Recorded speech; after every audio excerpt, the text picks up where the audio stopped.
गणेशाय नमो वेदान्तवेदिने रामाय रामभद्राय रामचन्द्राय वेदसे रघुनाथाय नाथाय सीताय पतये नमः। मनोजवं मारुततुल्यवेगं जितेन्द्रियं बुद्धिमतां वरिष्ठं वातात्मजं वानरयोत्तमुख्यं श्रीरामदूतं शरणं प्रपद्ये। नारायणं नमस्कृत्य नरं चैव नरोत्तमं देवीं सरस्वतीं व्यासं ततो जयमुदीरयेत्। व्यासाय भवनाशाय श्रीशाय गुणराशे हृद्याय शुद्धविद्याय मध्वाय च नमो नमः। तपस्वाध्याय शुश्रूषा कृष्णपूजारतं मुनिं विश्वेशमिष्टदं वन्दे परिव्राट् चक्रवर्तिनं। श्रीगुरुभ्यो नमः। हरिः ओಂ। ಜರಾಸಂಧನ ನೇತೃತ್ವದಲ್ಲಿ ಎಲ್ಲ ರಾಜರುಗಳು ಸೇರಿ ಮೊದಲಿನ ಮಂತ್ರಾಲೋಚನೆ ಮಾಡಿದರು. ಏನಂತ, ಇಷ್ಟು ಸಲ ನಮಗೆ ಯುದ್ಧದಲ್ಲಿ ಹೀನಾಯವಾಗಿ ಸೋಲಿಸಿದ್ದಕ್ಕೆ ಈ ಸಲ ನಮಗೆ ಕೈಗೆ ಸಿಕ್ಕಿದ್ದಾನೆ ಕೃಷ್ಣ. ರುಕ್ಮಿಣಿಯನ್ನು ಅವನಿಗೆ ಕೊಡದೆ ಶಿಶುಪಾಲನಿಗೆ ತರುವಂಥ ವ್ಯವಸ್ಥೆ ಮಾಡಿಕೊಂಡು ಅವನು ಬಂದರೆ, ಇಲ್ಲಿಗೆ ಕೃಷ್ಣ ಬಂದರೆ ಅವನು ಮರ್ಯಾದೆ ತೆಗೆದು ಕಳಿಸಬೇಕು ಅಂತ ಇವರು ಜೋರು ಸಭೆಯನ್ನು ಮಾಡುವುದು ಅಂತೇಳಿ ಷಡ್ಬೀರ್ ಮನುಷ್ಯ ಚಿಂತಾನಂ ಸಪ್ತಮಂ ದೈವ ಚಿಂತನಂ ಅಂತ ಭಗವಂತನಿಗೆ ಮುಖಭಂಗ ಮಾಡಬೇಕಂತ ಯೋಚನೆ ಮಾಡಿದರೆ ಅದು ಮನುಷ್ಯರ ಕೈಯಿಂದ ಆಗುವಂಥದ್ದಲ್ಲ. ಏನಾಯಿತು, ದೇವೇಂದ್ರ ದೂತನನ್ನು ಕಳಿಸಿದ, ಹೇಳಿದ ಕೃಷ್ಣನಿಗೆ, ದೇವಾದಿದೇವ ಕೃಷ್ಣ ಅವನಿಗೆ ನೀವೆಲ್ಲರೂ ಸೇರಿ ಸಾಮ್ರಾಜ್ಯಾಭಿಷೇಕ ಮಾಡಬೇಕು, ಪಟ್ಟಾಭಿಷೇಕ ಮಾಡಬೇಕು ಅಂತಾಯಿತು. ಸರಿ, ಪಟ್ಟಾಭಿಷೇಕ ಮಾಡಲಿಕ್ಕೆ ಮನಸ್ಸಿಲ್ಲ ಅಂತ ಹೇಳಿದರು. ಅದ್ರ ಜೊತೆಗೆ ಏನು ಆರ್ಡ್ರ್ ಬಂದಿದೆ, ಇಲ್ಲದಿದ್ದರೆ ನಿಮ್ಮ ತಲೆ ಹೋಳಾಗಿ ಹೋಗ್ತದೆ, ವಜ್ರಪಾತ ಮಾಡಿಬಿಡ್ತಾನೆ, ವಜ್ರಾಯುಧದಿಂದ ತಲೆಯನ್ನು ಅಪ್ಪಳಿಸಿಬಿಡ್ತಾನೆ ದೇವೇಂದ್ರ ಅಂದರೆ ಇದು ಆಜ್ಞೆ ಅಂತ ತಿಳ್ಕೊಳ್ಳಿ, ಇದು ಏನು ಪ್ರಾರ್ಥನೆ ಅಲ್ಲ ಅಂತ. ಸೊ ಆಯಿತು, ಸರಿ, ಮನಸ್ಸಿಂದ ಇವರು 3-4 ಜನ ಹೋಗಲಿಲ್ಲ, ಮರ್ಯಾದೆ ಉಳಿಸಿಕೊಳ್ಳುವವರಿಗೆ ಅವರಿಗೆ ರಿಯಾಯಿತಿ ಸಿಕ್ಕಿತು. ಬಾಕಿದವರೆಲ್ಲ ಸರಿ ಶ್ರೀ ಭಗವಂತನ ಪಟ್ಟಾಭಿಷೇಕ ಆಯಿತು.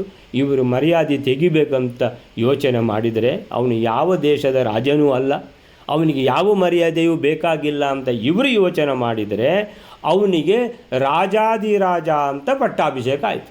ರಾಜಾದಿರಾಜ ದೇವಾದಿದೇವ ಅಂತ ಪಟ್ಟಾಭಿಷೇಕ ಆಯಿತು. ಸೊ ಮುಗೀತು.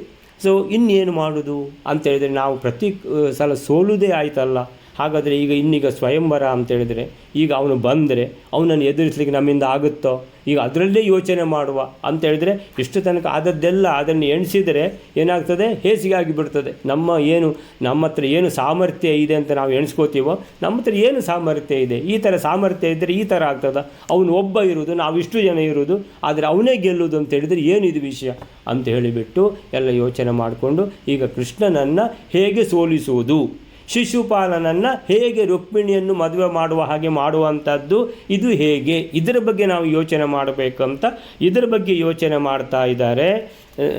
ನಿನ್ನ ವಿಡಿಯೋ ನಾನು ಮಲ್ಲಿನು. ಸೊ ಇದರ ಬಗ್ಗೆ ಯೋಚನೆ ಮಾಡ್ತಾ ಇರುವಾಗ ಏನಂತ ಹೇಳಿದರೆ, ಈಗ ಏನು ಮಾಡೋದು ಅಂತ ಹೇಳ್ಕೊಂಡು ಅಷ್ಟಾಗುವಾಗ ಬ್ರೇಕಿಂಗ್ ನ್ಯೂಸ್ ಆಗ್ತಾನೆ ಸಾಲ್ವಾ ಅಂತೇಳಿದರೆ, ನೋಡಿ ನಿಮಗೆ ಇಷ್ಟು ತಲೆಬಿಸಿ ಇತ್ತಲ್ಲ, ಈಗ ಯಾವುದು ಸ್ವಯಂವರ ಅಂತೇಳಿದರೆ ಏನು, ಆ ಹುಡುಗಿ ಅಂದರೆ ರುಕ್ಮಿಣಿ ತಾನೇ ವರನನ್ನು ವರಿಸುವುದು ಅಂತ, ಅದು ಸ್ವಯಂವರ. ಕೃಷ್ಣ ಬಂದರೆ ಅವಳು ವರಿಸಿಬಿಡ್ತಾಳೆ ಅಂತ ಇಷ್ಟು ತಲೆಬಿಸಿ ಇತ್ತಲ್ಲ, ಈಗ ನೋಡಿ, ಈಗ ಅವನು ಹೇಳಿಬಿಟ್ಟಿದ್ದಾನೆ, ರುಕ್ಮಿಣಿ ಹೇಳಿಬಿಟ್ಟಿದ್ದಾನೆ ಏನಂತ ಹೇಳಿದರೆ, ಈಗ ಸ್ವಯಂವರ ಇಲ್ಲ, ರುಕ್ಮಿಣಿಯನ್ನು ಡೈರೆಕ್ಟಾಗಿ ಶಿಶುಪಾಲನಿಗೆ ಮದುವೆ ಮಾಡಿ ಕೊಡೋದಂತೆ.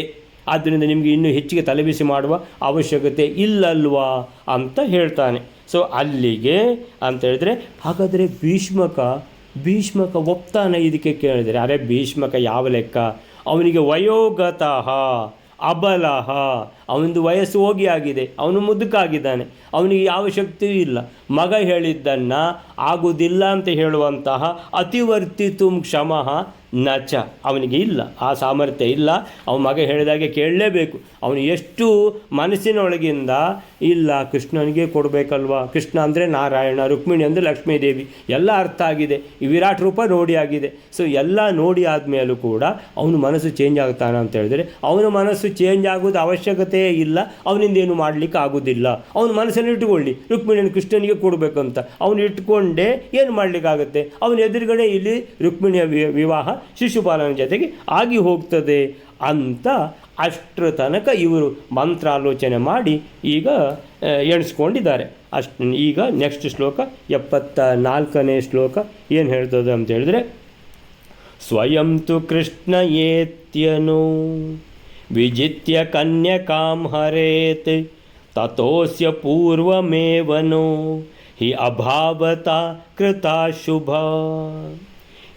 ಹೆದರಿಕೆ ಆಗ್ತಾ ಇದೆ. ಏನು ಹೆದರಿಕೆ ಅಂತ ಹೇಳಿದರೆ, ಶ್ರೀಕೃಷ್ಣ ತಾನೇ ಬಂದು ನಮ್ಮನ್ನು ಗೆದ್ದು ಕನ್ನಿಕೆಯನ್ನು ಅಪಹರಿಸುವುದಾದರೆ ಆ ಕಾರಣದಿಂದ ಮೊದಲೇ ಗರ್ಗಾಚಾರ್ಯರಿಂದಲೇ ಈ ಕೃಷ್ಣನಿಗೆ ಯಾವ ನಾಶವು ಮಾಡಲ್ಪಟ್ಟಿದೋ ಅದು ನಮಗೆ ಮಂಗಲವಷ್ಟೇ ಅಂತ ಹೇಳ್ತಾ ಇದ್ದಾರೆ. ಏನಿದು ಹೊಸ ಕತೆ ಶುರುವಾಯಿತು?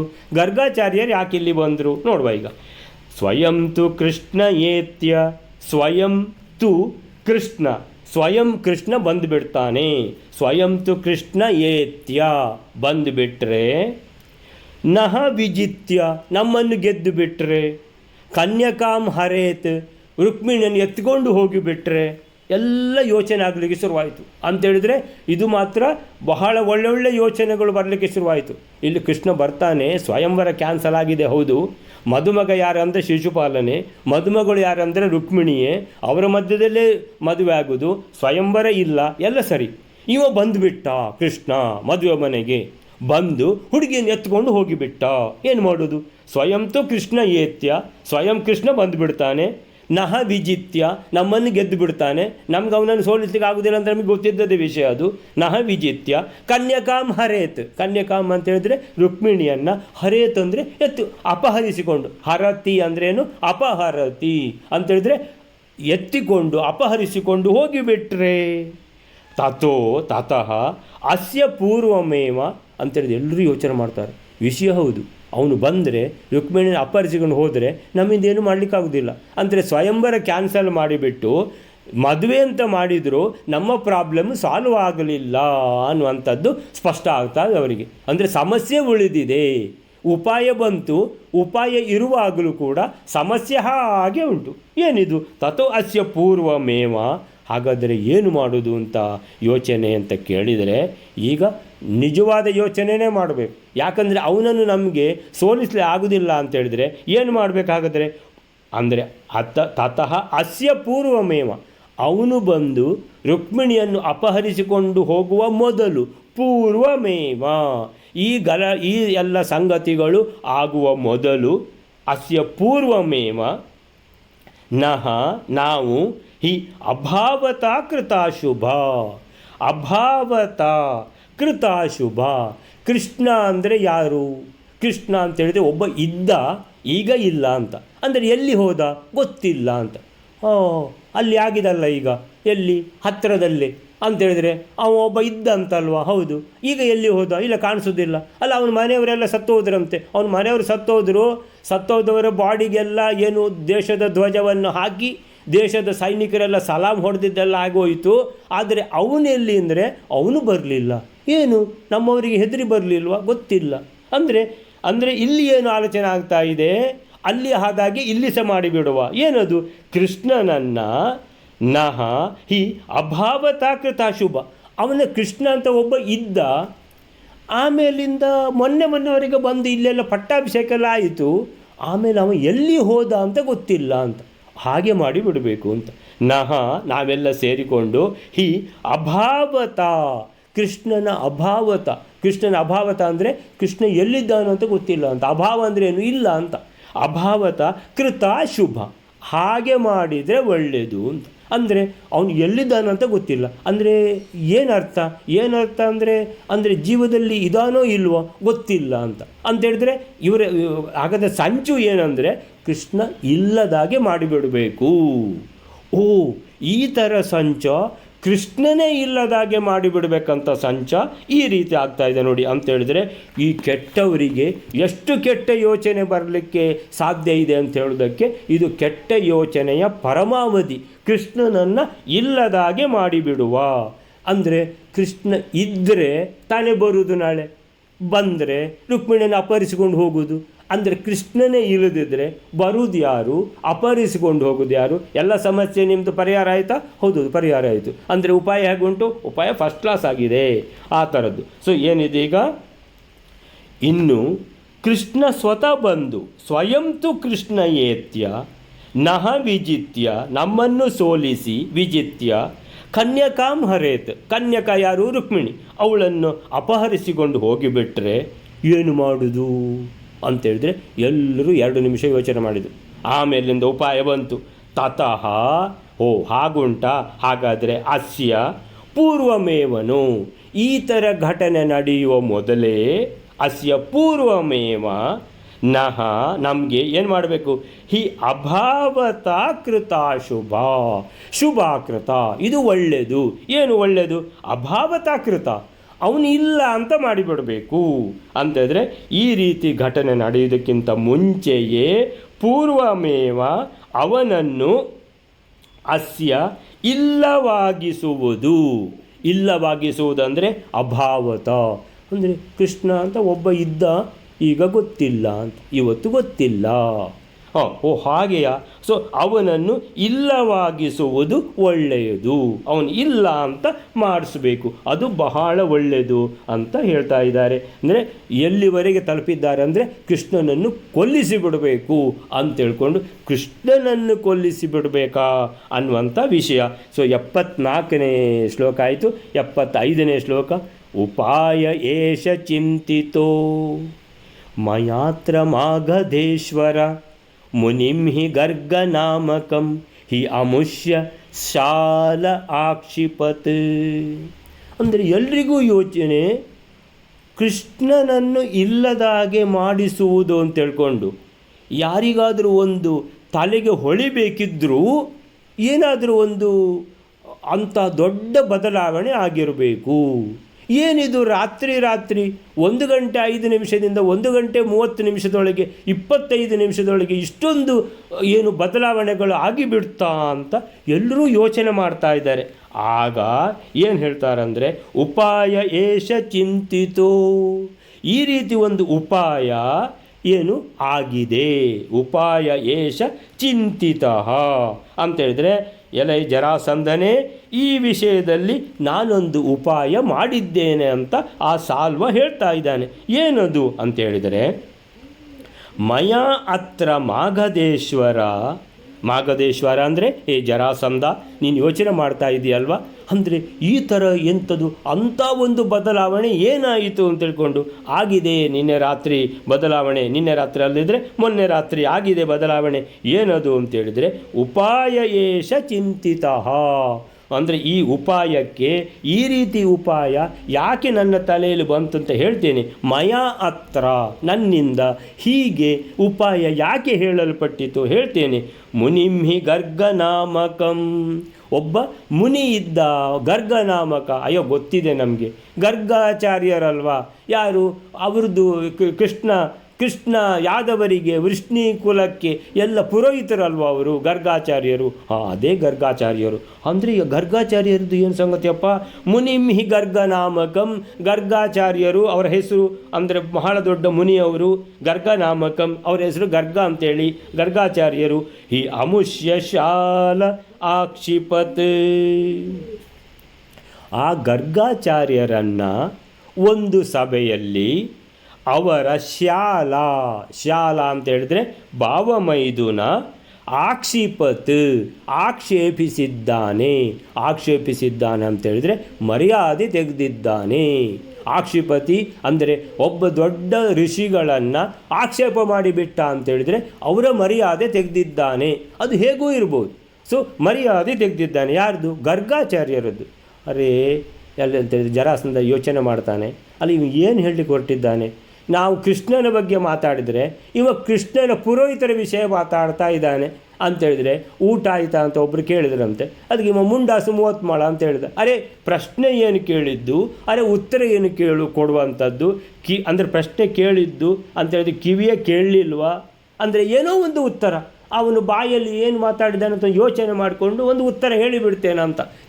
ಪ್ರಶ್ನೆ ಕೇಳಲಿಲ್ಲ. ಹಾಗೆ ಅಲ್ಲ, ಇದು ಏನು ಸಂಗತಿ ಅಂತೇಳಿ ಜರಾಸಂಧನಿಗೆ ಆಶ್ಚರ್ಯ ಆಗ್ತದೆ.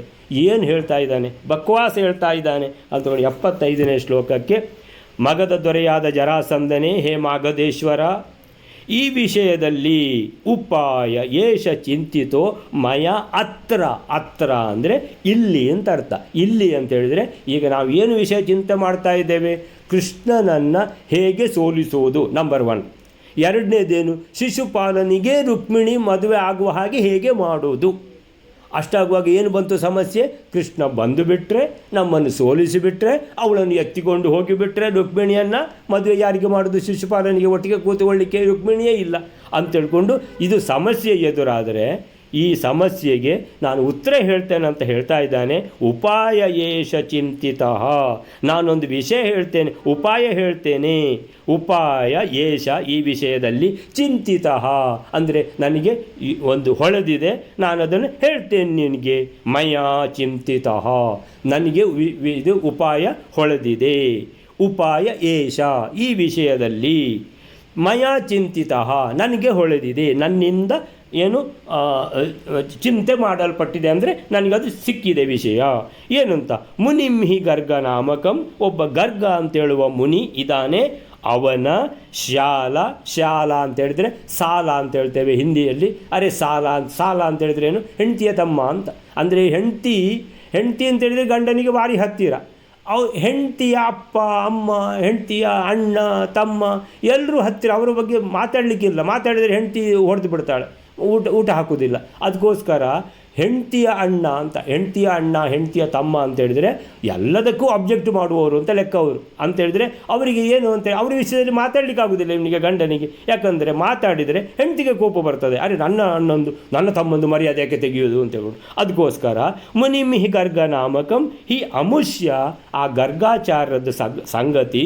ಅವರು ಒಂದು ಸಭೆಯಲ್ಲಿ ದೊಡ್ಡ ಪುರೋಹಿತರು, ದೊಡ್ಡ ಮರ್ಯಾದೆ ಗೌರವ, ಎಲ್ಲರೂ ಗೌರವ ಕೊಡುವಂಥವರು.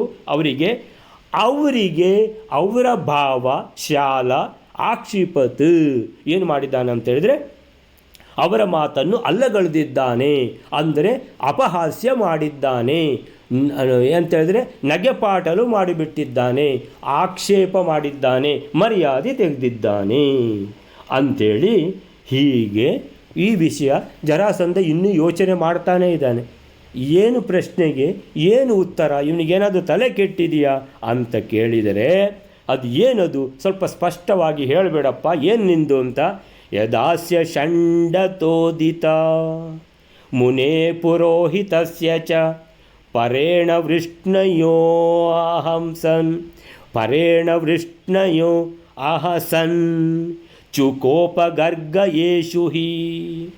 ಏನು ಹೇಳ್ತಾ ಇದ್ದಾರೆ ಅಂತ ಹೇಳಿದರೆ, ಯದಾ ಅಂದರೆ ಆ ಸಭೆಯಲ್ಲಿ ಎಲ್ಲ ಗೌರವ ಕೊಡ್ತಾ ಇದ್ದಾರೆ ಗರ್ಗಾಚಾರ್ಯರಿಗೆ. ಅಸ್ಯ ಷಂಡ ತಹ ಉದಿತ, ನೀನೊಬ್ಬ ಷಂಡ ಅಂತ ಹೇಳಿಬಿಟ್ಟಿದ್ದಾರೆ ಗರ್ಗಾಚಾರ್ಯರಿಗೆ. ಅರೇ, ಗರ್ಗಾಚಾರ್ಯರಿಗೆ ಷಂಡ ಅಂತ ಹೇಳಿಬಿಟ್ನ ಯಾರು? ಅವರ ಬಾವರಿ ಶಾಲ. ಸೊ ಷಂಡತ ಉದಿತ, ನೀನು ನಪುಂಸಕ ಅಂತ ಹೇಳಿಬಿಟ್ಟ. ಯಾರಿಗೆ? ಗರ್ಗಾಚಾರ್ಯರಿಗೆ. ಅರೇ, ಮುನೇಹೆ ಅಂತ ಹೇಳಿದರೆ ಮುನಿಯನ್ನು, ಯಾರು ಮುನಿ ಗೊತ್ತದೆ? ಯಾರು ಮುನಿ? ಪುರೋಹಿತಸ್ಯ ಚ, ಪುರೋ ಅಂತ ಹೇಳಿದರೆ ಏನು? ಎದುರಿಗೆ. ಪುರಹ ಅಂದರೆ ಎದುರಿಗೆ, ಹಿ ಅಂದರೆ ಹೌದ್ರಿ, ಎದುರಿಗೆ ಹೇಳಿದ್ದು. ತಸ್ಯ ಅಂದರೆ ಆ ಗರ್ಗಾಚಾರ್ಯರು ಎದುರಿಗೆ ಹೇಳಿಬಿಟ್ಟ. ಅಂದರೆ ಎದುರಿಗೆ ಹೇಳಿದ್ದು ಯಾರು ಹೇಳಿದ್ದು? ಅವರು ಸಾಲ ಹೇಳಿದ್ದು. ಓ, ಸಾಲ ಹೇಳಿದರೆ ಅಂದರೆ ಅದಕ್ಕೆ ಏನು ಮಾಡಲಿಕ್ಕೆ ಆಗೋದಿಲ್ಲ. ಹೆಂಡತಿಯ ತಮ್ಮ ಹೇಳಿದರೆ ಸುಮ್ಮನೆ ಕೇಳಿಕೊಂಡು ಕೂತ್ಕೊಳ್ಬೇಕು. ಅಲ್ಲ, ಕೇಳಿಕೊಂಡು ಕೂತ್ಕೊಳ್ಳಿಕ್ಕೆ ಇದು ವಿಷಯ ಆ ಥರ ಇದೆ. ಏನು ಹೇಳಿದ್ದಾನಂತ ಕೇಳಿದರೆ, ನೀವೊಬ್ಬ ಷಂಡ ಅಂತ ಹೇಳಿದ್ದಾನಂತ. ಅಯ್ಯೋ, ಷಂಡ ಅಂತ ಹೇಳಿದರೆ ಅದು ಬೇಕಾದರೆ ಸಾಲನೇ ಹೇಳಲಿ ಅಂತ ಹೇಳಿದರೆ, ಇವರು ಪುರೋಹಿತಸ್ಯ ಚ, ಮಧ್ವರು ಬರೆದಿದ್ದಾರೆ. ಪುರೋಹಿತಸ್ಯ ಚ, ಅವರ ಎದುರುಗಡೆನೇ ಹೇಳಿದರು ಅಂತ. ಅವರು ಯಾರು ಅಂದರೆ ಆ ಶಬ್ದಗಳನ್ನು ಒಟ್ಟು ಮಾಡಿ ಪುರೋಹಿತಸ್ಯ ಚ ಒಟ್ಟು ಮಾಡಿದರೆ ಪುರೋಹಿತ. ಅರೆ, ಪುರೋಹಿತರು ರೀ ಅವರು. ಯಾರು? ಗರ್ಗಾಚಾರ್ಯರು.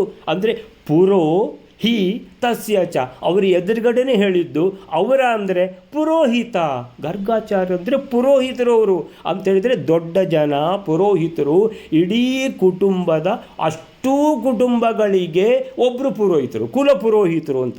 ಅವರ ಮಾತು ಅಂದರೆ ಎಲ್ಲರೂ ಅವರಿಗೆ ಏನು ಅವರು ಬಂಧುಗಳೇ ನಮಸ್ಕಾರ ಮಾಡ್ತಾರೆ, ಹೋಗುವಾಗ ನಮಸ್ಕಾರ ಮಾಡ್ತಾರೆ, ಮಂತ್ರಾಕ್ಷತೆ ಆಗುವಾಗ ನಮಸ್ಕಾರ ಮಾಡ್ತಾರೆ. ಅಂದರೆ ಅವರ ಮಾತನ್ನು ಮೀರಲಿಕ್ಕಿಲ್ಲ, ಯಾಕಂದರೆ ಅವರು ಕುಲಪುರೋಹಿತರು. ಆದರೆ ಇಲ್ಲಿ ಏನಾಯಿತು, ಅವರ ಭಾವನೆ ಅವರಿಗೆ ಎಲ್ಲರ ಎದುರುಗಡೆ ನೀನೊಬ್ಬ ಷಂಡ ಅಂತ ಹೇಳಿಬಿಟ್ಟಿದ್ದಾನೆ. ಸರಿ, ಅವರ ಭಾವ ಅವರಿಗೆ ಹೇಳಿದರೆ ನಾವೇನು ಮಾಡಬೇಕಪ್ಪ ಅಂತ ಹೇಳಿದರೆ ಅದು ಹೇಳ್ತೇನೆ ಅಂತ ಹೇಳ್ತಾನೆ. ಪರೇಣ ವೃಷ್ಣಯ ಅಹಸನ್ ಚುಕೋಪ ಗರ್ಗ ಯೇಷು ಹಿ. ಏನಂತೇಳಿದರೆ ಪರೇಣ ಅಂತ ಹೇಳಿದರೆ ಅಂದರೆ ದೊಡ್ಡವರು ಅಂತ, ಪೆರಿಯೋರು ಅಂತ ಹೇಳೋದಿಲ್ವ, ದೊಡ್ಡವರು ಅಂತ. ಸೊ ಅಲ್ಲಿ ತಮಿಳಲ್ಲಿ ಬೇರೆಯೇ ಹೇಳ್ತಾರೆ. ಈ ರಜನಿಕಾಂತ್ ವಿಷಯ ಎಲ್ಲ ಬಂದರೆ ಅಯ್ಯೋ ದೊಡ್ಡವರಪ್ಪ ಅಂತ, ಅವ್ರದ್ದೊಂದು ಬೇರೆಯೇ ವರ್ಡ್ ಉಂಟು ಅದಕ್ಕೆ.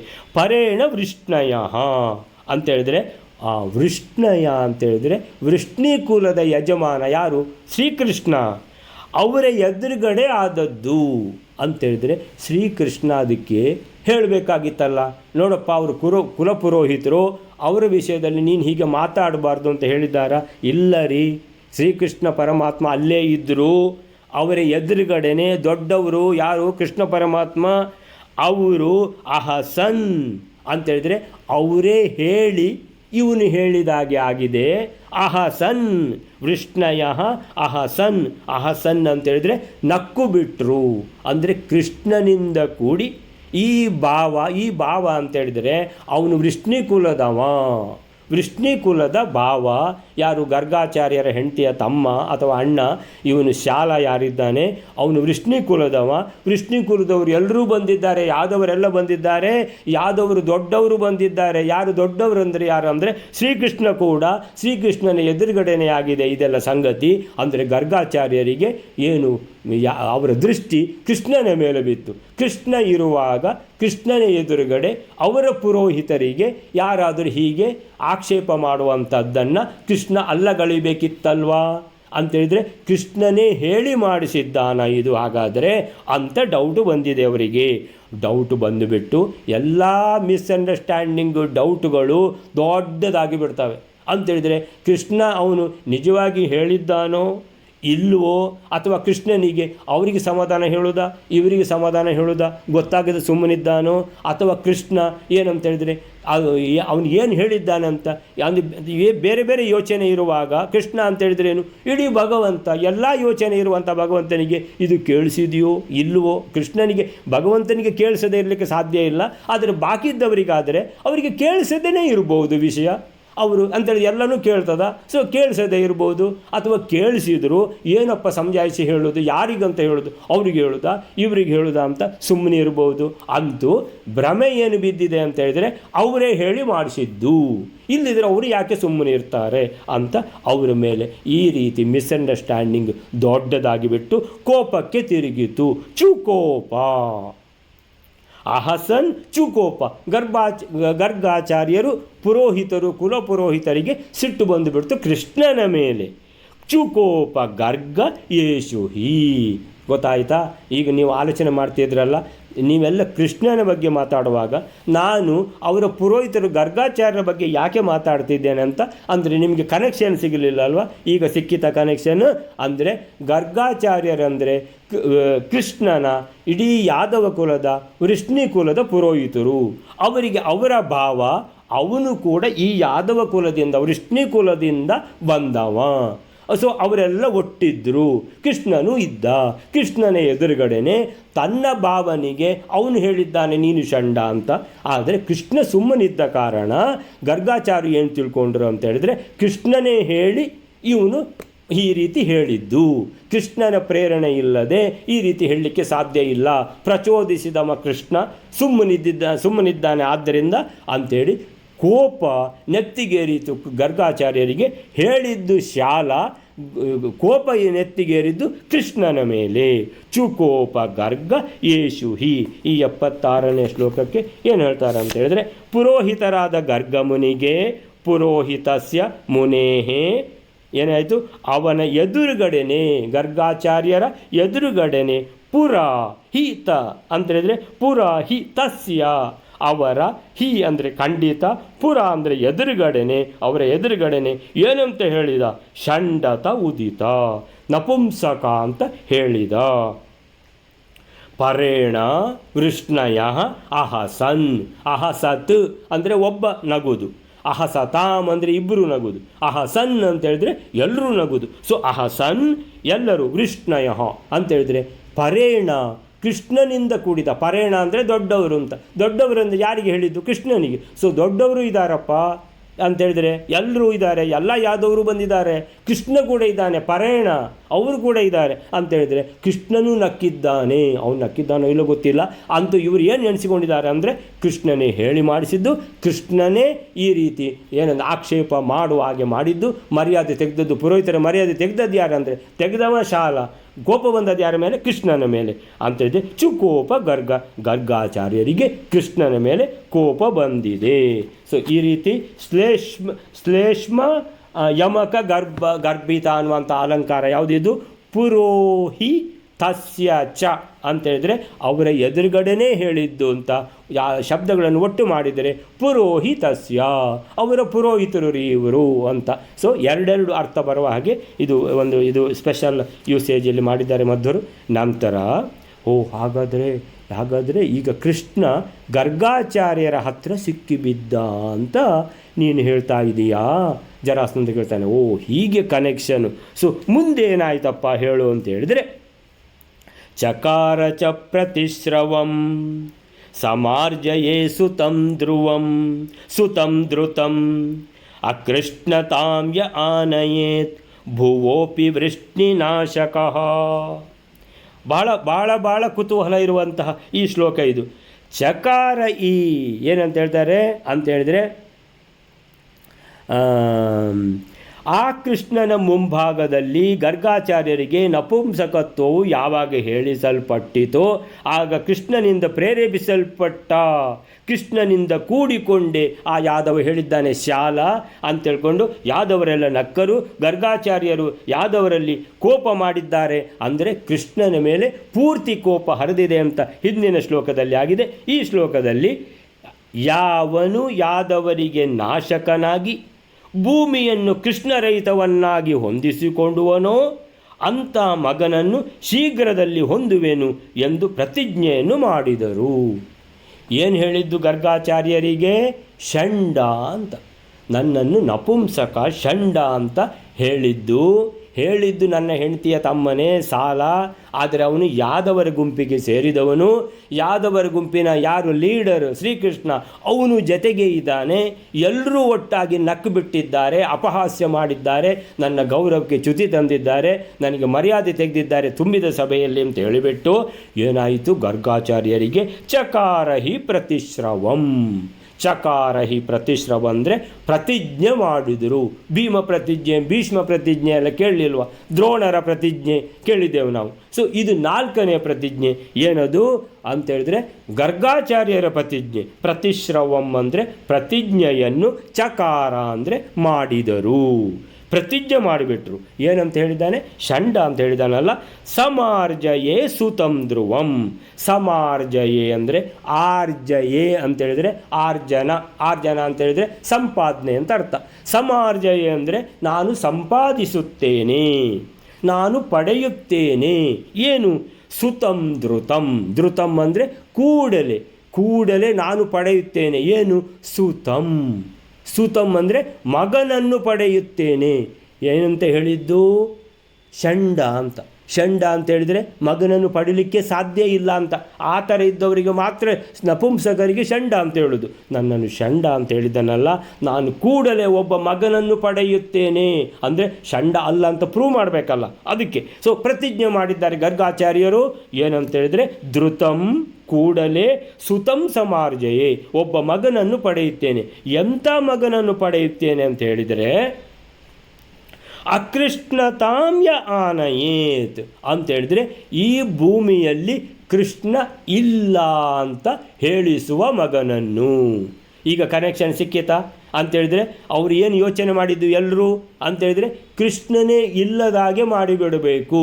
ಕೃಷ್ಣ ಅಂತ ಒಬ್ಬ ಇದ್ದ, ಮೊನ್ನೆವರೆಗಿದ್ದ, ಮೊನ್ನೆ ಅದು ರಾತ್ರಿ ಆಯ್ತಲ್ಲ, 1 ಗಂಟೆ 5 ನಿಮಿಷದಿಂದ 1.5 ಗಂಟೆ, ಆ ಮಧ್ಯದಲ್ಲಿ ಮತ್ತೆ ಎಲ್ಲಿ ಹೋದ ಅಂತ ಗೊತ್ತಿಲ್ಲ ಅಂತ ಆ ಥರ ಮಾಡಬೇಕು ಅಂತ. ಯಾರನ್ನು? ಕೃಷ್ಣನನ್ನು.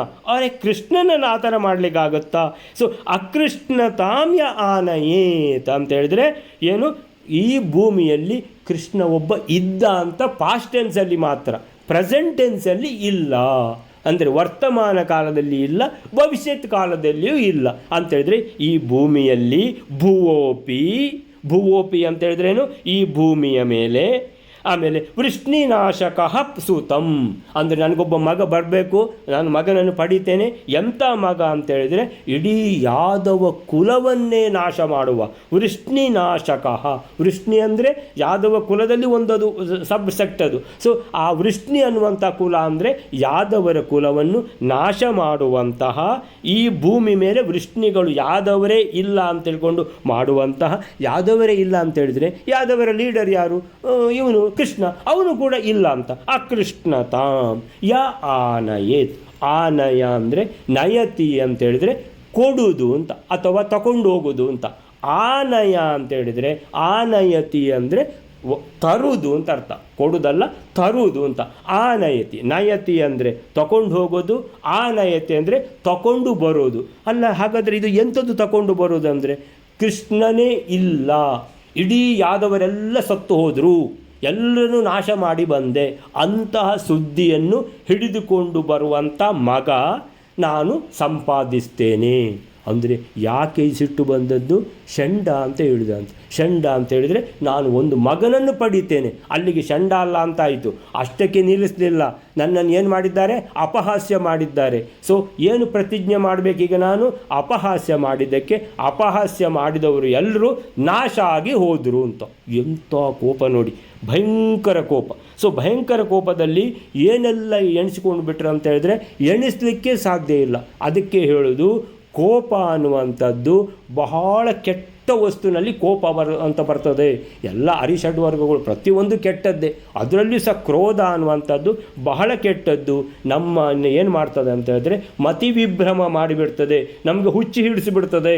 ಗರ್ಗಾಚಾರ್ಯರು ಕೃಷ್ಣನ ಪುರೋಹಿತರು, ಯಾದವ ಕುಲದ ಪುರೋಹಿತರು. ಪುರೋಹಿತರು ಅಂತ ಹೇಳಿದರೆ ಇಡೀ ಕುಲವನ್ನು ಉದ್ಧಾರ ಮಾಡುವವರು ಪುರೋಹಿತರು. ಇಲ್ಲಿ ಪುರೋಹಿತರಿಗೆ ಸಿಟ್ಟು ಬಂದ ಕಾರಣ ಇಡೀ ಕುಲವನ್ನೇ ನಾಶ ಮಾಡಿಬಿಡ್ತೇನೆ ಅಂತ ಹೊರಟು ಬಿಟ್ಟರು. ಇದಕ್ಕೆ ಎಲ್ಲ ಕಾರಣ ಏನಂತ ಹೇಳಿದರೆ ಕೋಪ. ಕೋಪ ಅಂತ ಹೇಳಿದ್ರೆ ಏನು? ನನ್ನನ್ನು ಅಪಹಾಸ್ಯ ಮಾಡಿದ, ನನ್ನ ಮರ್ಯಾದೆ ತೆಗೆದ. ಸೊ ಮರ್ಯಾದೆ ತೆಗೆದ ಅಂತ ಹೇಳಿದ್ದಕ್ಕೆ ಕೊಂದೇ ಬಿಡುವುದು ಅಂತೇಳಿಯ, ಅಲ್ಲಿವರೆಗೆ ಕೋಪ ಮಾಡೋದ ಅಂತ ಹೇಳಿದ್ರೆ ಇದೆಲ್ಲ ಏನು ಹೇಳ್ತಾರೆ ಅಂತ ಹೇಳಿದ್ರೆ, ಅಷ್ಟು ದೊಡ್ಡ ಜನ, ಅಷ್ಟು ದೊಡ್ಡ ಜ್ಞಾನಿಗೂ ಕೂಡ ಏನಾದರೂ ಆವೇಶ, ರಾಕ್ಷಸ ಆವೇಶ ಏನಾದರೂ ಆಗಿಬಿಟ್ರೆ ಹೇಗೆ ಮತಿ ವಿಭ್ರಮ ಆಗಿಬಿಡ್ತದೆ ಅಂತ ಹೇಳೋದಕ್ಕೆ ಉದಾಹರಣೆ. ಅಷ್ಟು ದೊಡ್ಡ ಜ್ಞಾನಿ ಗರ್ಗಾಚಾರ್ಯರು, ಆದರೆ ತನಗೆ ಮರ್ಯಾದೆ ಹೋಯಿತು ಅಂತ ಹೇಳಿದ್ರೆ ಏನು? ತನ್ನ ಅಭಿಮಾನ ಅಂದರೆ ಗರ್ವ ಭಂಗ ಆಯಿತು, ಅಹಂಕಾರಕ್ಕೆ ಪೆಟ್ಟು ಬಿತ್ತು ಅಂತ ಹೇಳುವಾಗ ಈಗೋ ಅಂತ ಹೇಳೋದು. ಆ ಈಗೋ, ಈ ಅಹಂಕಾರ, ಇದು ಇನ್ನೊಂದು ಶತ್ರು. ಅಹಂಕಾರಕ್ಕೆ ಪೆಟ್ಟು ಬಿತ್ತು ಅಂತ ಹೇಳುವಾಗ ಕೋಪ ಬಂತು, ಕೋಪ ಇನ್ನೊಂದು ಶತ್ರು. ಇಂಥ ಶತ್ರುಗಳು ಯಾವ ರೀತಿ ನಮ್ಮ ಇಡೀ ಜೀವನವನ್ನು ಹಾಳು ಮಾಡ್ತಾವೆ ಅಂತ ಹೇಳೋದಕ್ಕೆ ಇದು ಉದಾಹರಣೆ. ಈ 77ನೇ ಶ್ಲೋಕಕ್ಕೆ ಏನು ಹೇಳ್ತಾರೆ ಅಂತ ಹೇಳಿದರೆ, ಚಕಾರ ಹಿ ಪ್ರತಿಶ್ರವಂ. ಗರ್ಗಾಚಾರ್ಯರು ಶಪಥ ಮಾಡ್ತಾರೆ. ಪ್ರತಿಶ್ರವಂ ಚಕಾರ ಏನಂತ? ಸಮಾರ್ಜಯೇ ಸುತಂ ಧ್ರುವಂ ಅಂತೇಳಿದರೆ ಬೇಗನೆ, ಕೂಡಲೇ ನಾನು ಒಂದು ಮಗನನ್ನು ಪಡೆಯುವೆ. ಷಂಡ ಅಂತ ಹೇಳಿದಾನಲ್ಲ, ಮಗನನ್ನು ಪಡೆದು ತೋರಿಸ್ತೇನೆ. ಷಂಡ ಹೌದಾ ಅಲ್ವಾ ಅಂತ. ಸೊ ಅಕೃಷ್ಣತಾಂ, ಆ ಮಗ ಎಂಥ ಮಗ ಆಗಬೇಕಂತ ಹೇಳಿದರೆ ಭುವೋಪಿ ವೃಷ್ಣಿನಾಶಕಃ ಅಕೃಷ್ಣತಾಂ. ಈ ಭೂಮಿಯಲ್ಲಿ ಎಲ್ಲ ಇಡೀ ವೃಷ್ಣಿ ಕುಲವನ್ನೇ, ಯಾದವ ಕುಲವನ್ನೇ ನಾಶ ಮಾಡುವಂತಹ ಮಗ. ಮತ್ತು ಅಕೃಷ್ಣತಾಂ, ಶ್ರೀಕೃಷ್ಣ ಇಲ್ಲ, ನಿನ್ನೆ ಇದ್ದ ಇವತ್ತು ಇಲ್ಲ, ಇನ್ನು ಕೃಷ್ಣ ಇಲ್ಲ ಅಂತ ಹೇಳುವಂತಹ ಅಂಥ ಮಗ ಆಗಬೇಕು. ಇಡೀ ಯಾದವ ಕುಲವನ್ನೇ ನಾಶ ಮಾಡಿ ಶ್ರೀಕೃಷ್ಣನನ್ನು ಕೂಡ ಕೊಂದು ನಾಶ ಮಾಡಿ ಅಂತ ಹೇಳಿದರೆ ಅಂಥ ಸುದ್ದಿಯನ್ನು ಆನಯೇತ್. ಆನಯೇತ್ ಅಂದರೆ ಅಂಥ ಸುದ್ದಿಯನ್ನು ತರುವಂಥ, ತಂದು ಕೊಡುವಂತಹ ಮಗ ನಾನು ಬೇಗನೆ ಪಡೆಯುತ್ತೇನೆ ಅಂತ ಪ್ರತಿಜ್ಞೆ ಮಾಡಿದ್ದಾರೆ. ಓ, ಹಾಗಾದರೆ ಗರ್ಗಾಚಾರ್ಯರಿಗೆ ಈಗ ಮಗ ಹುಟ್ಟಿ ಆ ಮಗ ಕೃಷ್ಣನನ್ನು ಇಲ್ಲದಾಗೆ ಮಾಡಿಸುವಂಥ ಆ ಪ್ರೋಸೆಸ್ನಲ್ಲಿ ಇಡೀ ಯಾದವ ಕುಲವನ್ನೇ ನಾಶ ಮಾಡಿಬಿಡ್ತಾನೆ. ಆದ್ದರಿಂದ ರುಕ್ಮಿಣಿಯ ಮದುವೆ ಶಿಶುಪಾಲನೊಟ್ಟಿಗೆ ಆರಾಮಾಗಿ ಆಗ್ತದೆ. ಯಾಕಂದರೆ ಇಲ್ಲಿ ಕೃಷ್ಣ ಸಾಯ್ತಾನೆ ನೋಡಿ, ಇಂತಹ ಒಂದು ಪ್ರಸಂಗ ಬಂದಿದೆ. ಅಲ್ಲ ರೀ, ಕೃಷ್ಣ ಸಾಯ್ತಾನೆ ಅಂತ ಹೇಳಿದರೆ ಅದು ಅವರಿಗೆ ಇನ್ನು ಮಗ ಹುಟ್ಟಬೇಕು, ಆ ಮಗ ದೊಡ್ಡದಾಗಬೇಕು, ಅದೆಲ್ಲ ಅಲ್ಲ. ರಾಕ್ಷಸಾವೇಶದಲ್ಲಿ ಹುಟ್ಟುವಂಥ ಮಕ್ಕಳು ಹುಟ್ಟಿ ಕೂಡಲೇ ದೊಡ್ಡದಾಗುವುದೇ, ಪುರ್ಸೊತ್ತೇ ಇಲ್ಲ ಅಲ್ಲಿ. ಭೀಮನಿಗೆ ಅಲ್ಲಿ ಮಗ ಹುಟ್ಟಿದಾನಲ್ಲ, ಅಲ್ಲಿ ಹುಟ್ಟಿ ಎಷ್ಟು 4 ದಿನದಲ್ಲೇ ಅಷ್ಟು ದೊಡ್ಡದಾಗಿದೆ. ಆ ಥರ ಇಲ್ಲಿ ಆ ಮಗ ನಾಶ ಮಾಡುವಂಥ ಮಗ ಹುಟ್ಟುತ್ತಾನೆ. ಅವ ಏನು ಕೂಡಲೇ ಹುಟ್ಟುತ್ತಾನೆ, ಧೃತಮ್ ಅಂತ ಹೇಳಿದ್ದಾರೆ, ಕೂಡಲೇ ಮಗನನ್ನು ನಾನು ಸಂಪಾದಿಸ್ತಾನಂತ. ಆ ಮಗ ಕೂಡಲೇ ದೊಡ್ಡದಾಗ್ತಾನೆ. ಸೊ ಇಡೀ ವೃಷ್ಣಿ ಕುಲವನ್ನು ನಾಶ ಮಾಡ್ತಾನೆ. ಆದ್ದರಿಂದ ಕೃಷ್ಣ ಇಲ್ಲಿಗೆ ಯಾವುದಿಗೆ ಸ್ವಯಂವರಕ್ಕಾಗಲಿ ಮದುವೆಗಾಗಲಿ ಬರುವಂಥ ಪ್ರಶ್ನೆಯೇ ಇಲ್ಲ ಅಂತ ಕತೆ ಇನ್ನೂ ಸಹ ಮುಂದುವರಿಯುತ್ತದೆ. ಸೊ ಇಷ್ಟಕ್ಕೆ ಇಲ್ಲ. ಸೊ ಅಂತ ಹೇಳ್ಕೊಂಡು ಇದನ್ನು ಇವತ್ತಿಗೆ ಮಾತ್ರ ನಾವು ಇದನ್ನು ಇಲ್ಲಿ ನಿಲ್ಲಿಸ್ಕೊಳ್ಳೋಣ. ಶ್ರೀಕೃಷ್ಣ ಅರ್ಪಣ ಮಸ್ತು.